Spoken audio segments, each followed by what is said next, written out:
Hello everyone, we're going to be reading chapter 8 of Mr. Popper's Penguins called Penguin's Promenade.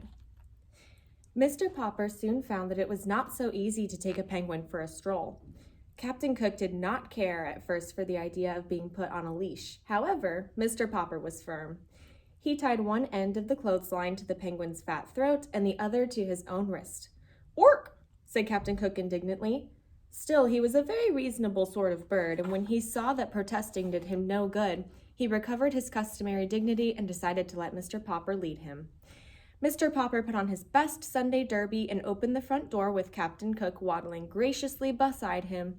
"Gaw!" said the penguin, stopping at the edge of the porch to look down at the steps. Mr. Popper gave him plenty of clothesline leash. "Gaw!" said Captain Cook. And raising his flippers, he leaned forward bravely and tobogganed down the steps on his stomach. Mr. Popper followed, though not in the same way. Captain Cook quickly got up on his feet again and strutted to the street ahead of Mr. Popper with many quick turns of his head and pleased comments on the new scene. Down Proudfoot Avenue came a neighbor of the Poppers, Mrs. Callahan, with her arms full of groceries. She stared in astonishment when she saw Captain Cook and Mr. Popper, looking like a larger penguin himself in his black tailcoat.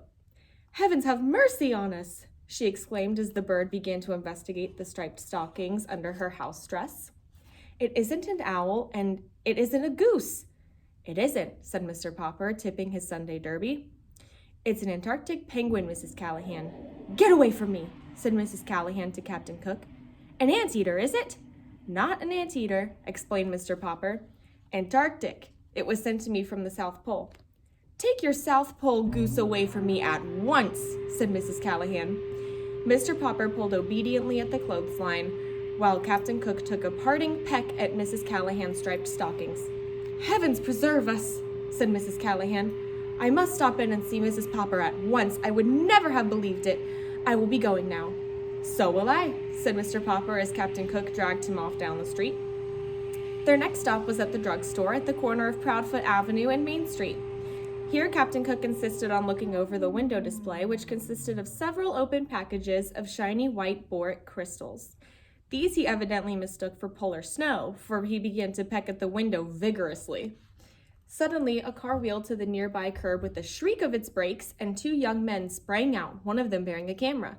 "This must be it," said the first young man to the other. "It's them, all right," said the second young man. The cameraman set up his tripod on the sidewalk. By this time, a small crowd had gathered around, and two men in white coats had even come out of the drugstore to watch. Captain Cook, however, was still too much interested in the window exhibits to bother to turn around. "You're Mr. Popper of 432 Proudfoot Avenue, aren't you?" asked the second young man, pulling a notebook out of his pocket. "Yes," said Mr. Popper, realizing that his picture was about to be taken for the newspaper. The two young men had, as a matter of fact, heard about the strange bird from the policeman and had been on their way to the Popper house to get an interview when they saw Captain Cook. "Hey, Pelican, turn around and see the pretty birdie," said the photographer. "That's no pelican," said the other, who was a reporter. "Pelicans have a pouch in their bills." "I'd think it was a dodo, only dodos are extinct. This will make an elegant picture if I can ever get her to turn around." "It's a penguin," said Mr. Popper proudly. "Its name is Captain Cook." "Goo!" said the penguin, turning around, now that they were talking about him. Spying the camera tripod, he walked over and examined it.